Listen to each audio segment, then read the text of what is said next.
It was shocking in terms of they didn't think it would be that severe.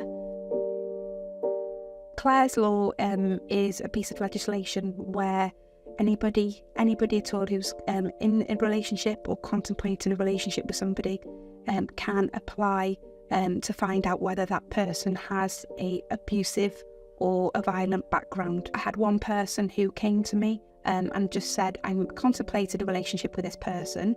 I've not had anything significant in terms of alarm bells. The only thing that I have noticed is this person has misogynistic views. So that was fine. So before that person introduced that person to their children, they wanted to have that, that knowledge for their own safety, really. And there was a clear history of domestic abuse there in previous relationships. So the information shared was this person had so many convictions previously for domestic abuse and violence offences. Also, how many times the police had been called to the address, what the previous partner had reported, and injuries. Obviously, when we give disclosure, we don't disclose personal details, but we do try to give as much details as possible so that person is aware of what exactly that perpetrator has done.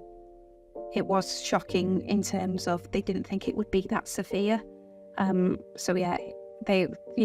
people can get upset when we, disclose this information to them, but we try and support them as best we can. And again, we signpost them to the Domestic Abuse Safety Unit, who will provide ongoing support if they require it to. That person then decided not to resume that relationship, it ended it before it really had started, and was able to safeguard themselves and their child. We spoke with her and formed a strategy of how she could end that relationship without disclosing why, because obviously we would not want the perpetrator to know the information that she knows, because that could put her at more risk.